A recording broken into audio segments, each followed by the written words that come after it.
Hey guys, welcome to another episode of Amber Unfiltered. Today I wanted to talk to you guys about Anora and why the fuck I turned it off after like 15 minutes of watching it. But before I do that, don't forget to like, comment, and subscribe. Also, if you want to cash at me at AmberUnfilteredShow, that'd be greatly appreciated. I was about to say greatly unappreciated. I don't know why the fuck I was gonna say that, but anyway, greatly appreciated because I appreciate you guys. I was so fucking blown because I actually really had high hopes for this movie, and I saw it like sweeping awards season. I saw Mikey Madison everywhere. I was like, she's literally stunning. She seems like such a lovely human being. She's very eloquent. You can tell she really cared about this character and cared about the story and put her all into it. I've been watching so many videos of her explaining and breaking down this movie that I was just like, oh my God. And I had a strong feeling I wasn't gonna like it because you know what I feel? This is such an unpopular opinion, but I feel like the things that are critically acclaimed, especially in like let me back up, in like Oscars, Golden Globes, Academy Awards, all that stuff, or SAG Awards, I feel like they're hyped up and they're very like elite. It's very elitist because it's not accessible to the normal or regular moviegoer or movie viewer or movie supporter. And I feel like it's very like niche. It's like in a bubble and like only certain people can get in that bubble. And I fucking hate that. So I actually try to challenge myself because I had such a negative perception of movies that swept award seasons because a lot of the times I feel like they weren't good and that other art or other projects deserved to win. But I actually challenged myself like this past year, like more towards the end of the year and maybe earlier this year, which is crazy to say because it's only April, but I actually watched some of the critically acclaimed films and I actually liked some of them and I was actually fucking shocked. I think I watched 3 or 4. I'm trying to think, was it 4? I can only think of 3 right now. I watched, what was it?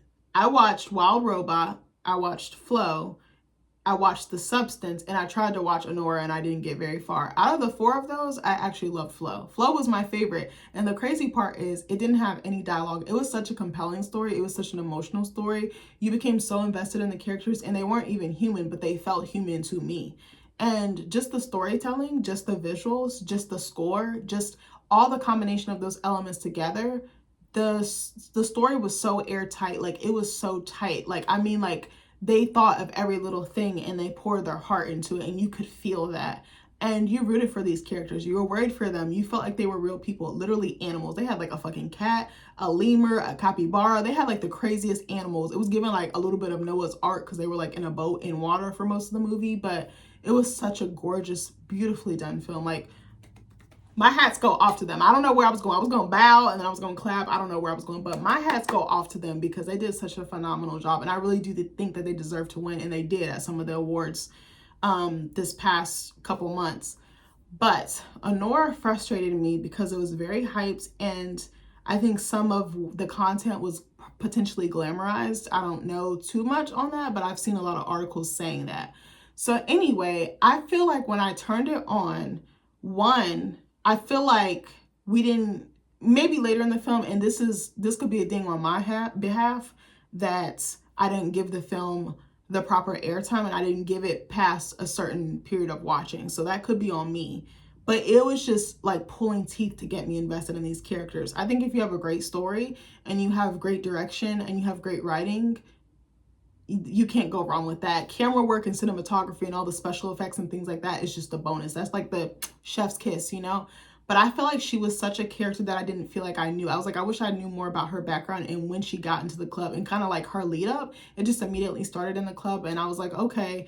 And she was very much like a businesswoman. Like she was kind of like, she kind of reminded me of like, this is a bad comparison, but like an Avon lady going door to door. Instead of going door to door, she was going customer to customer. But then it just felt, I don't know. I don't want to say that. I'm trying to think of like a good way to say it. And then, I don't know. I think too, when she met like the Russian oligarch's like son, like I felt like there was absolutely zero chemistry between them, and her just running off with some guy that she didn't know. I know her line of work can be potentially very dangerous. So I was like, okay, that could go with the lifestyle. But I just felt like they had no chemistry. The actors like did not feed off each other very well, and for her to just run off and go play girlfriend or go play whatever she was going to do for the week or whatever the case may be, it didn't seem realistic. It didn't seem believable.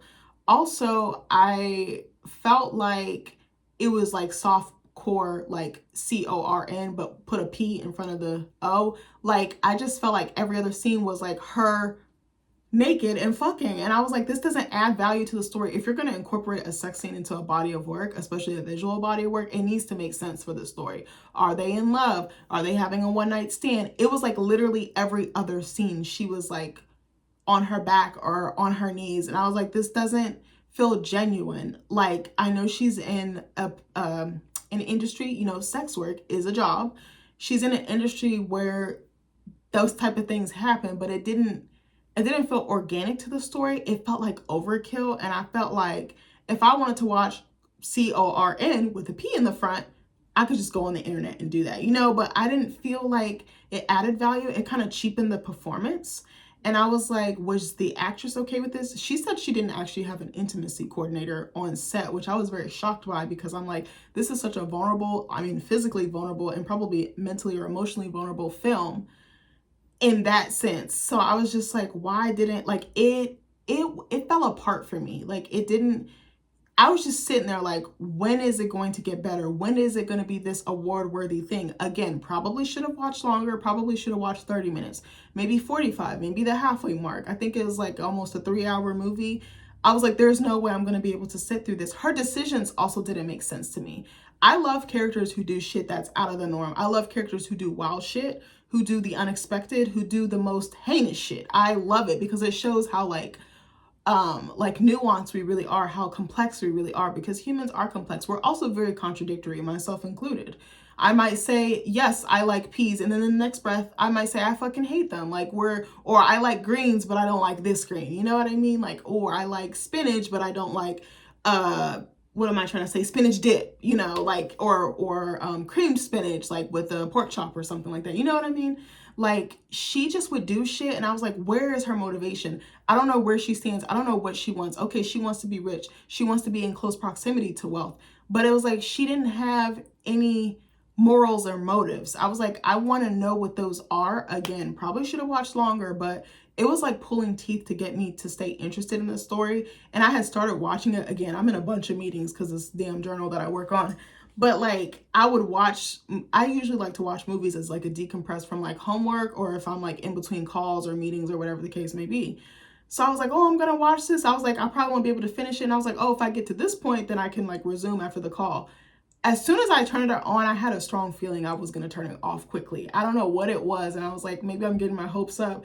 Maybe, you know, I feel like I'm not trying to shit on like the Academy or the Oscars or voting committees or anything like that, because art is subjective. What you see, what I see or what I like, you might hate. Like, it just be like that. Like, art is very fickle. Like, it has a mind of its own. Like, we interpret things, we perceive things so differently. Like, the things that you see in a film, I might not see. Like, it's so interesting. That is one of the most beautiful aspects of art and being a artist, like, or an artist. Like, you can create something and there's so many different takeaways from it. There's so many perceptions, so many opinions or dissertations or comments or feedbacks on it. Like, sorry if you hear my chair squeaking. I don't know why. It sounds like an old lady chair. Like, but anyway, or I don't want to say an old lady chair. It sounds like fucking wooden stairs in like a horror movie, you know, like the horror movie basement, you know what I'm talking about. But like, it was so fucking bad. And I was like, the guy that she was supposed to be like, quote unquote, the girlfriend or the wife to, like, the chemistry was not there. I was like, did they even practice before? Did they like do table reads? Did they prep together? Did they try to build a foundation for these two characters to really interact? But the relationship was transactional, so I totally get it, but it just didn't make sense.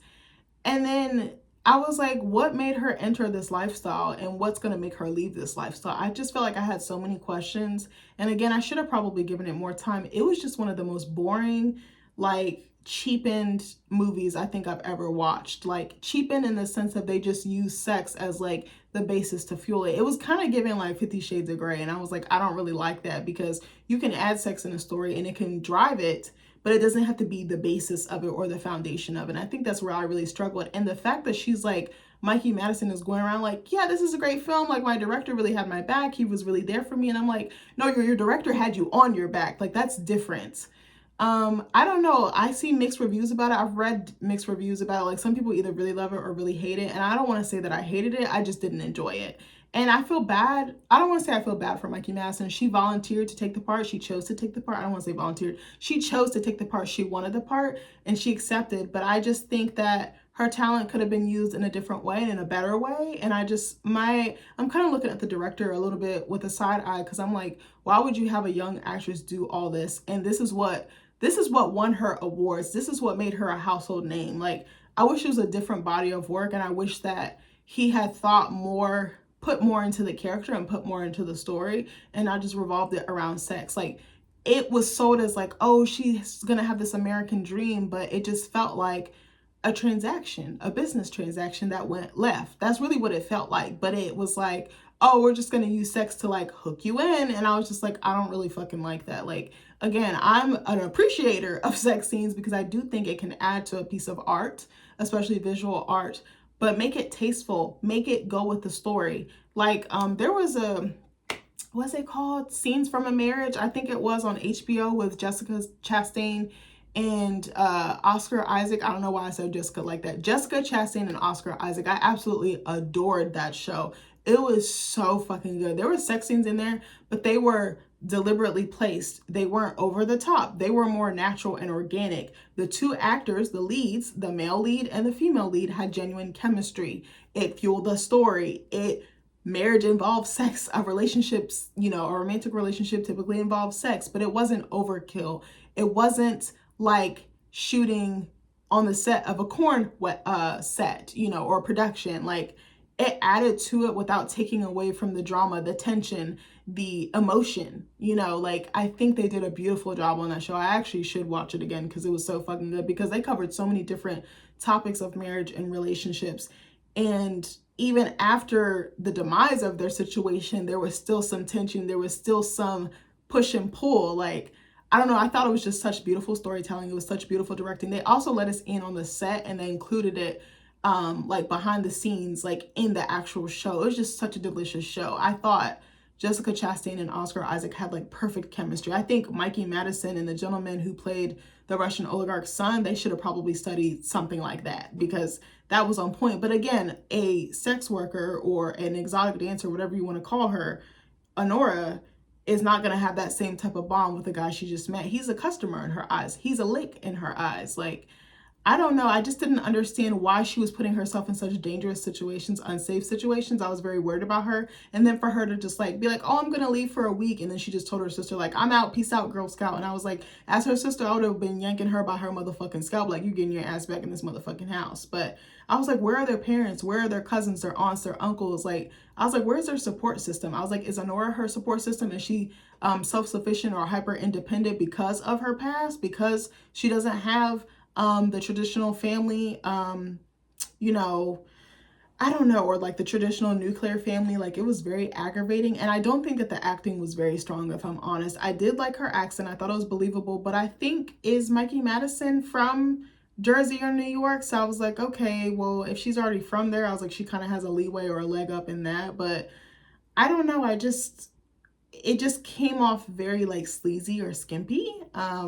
Again, I know that the film touches on sex work and like exotic dancing, but I think there's a way to do it. I kind of was like, am I watching Hustlers Part 2? And I actually fuck with Hustlers. Hustlers was very, very good. I actually really liked it. And I think it did deserve the acclaim that it got. I actually really, really enjoyed that film. And I think I read the article that was written about the real person that they played, or the real people that they played in Hustlers. So it was based on a real set of women, and it was just such a treat for me to read, to kind of compare what was in the movie versus the article. Like, it was very true to life, I feel like, and I feel like they did their homework. I feel like J-Lo did her homework. I feel like her cast did their homework. I feel like the director did their homework. I feel like this director he wasn't careful with his actress, and I don't know if he was compassionate. And I could be totally wrong, but anyways, let me know what you guys think of this video. Have you seen the movie? Have you heard about it? Do you want to watch it? Let me know. I love you guys, and I'll see you later. Bye.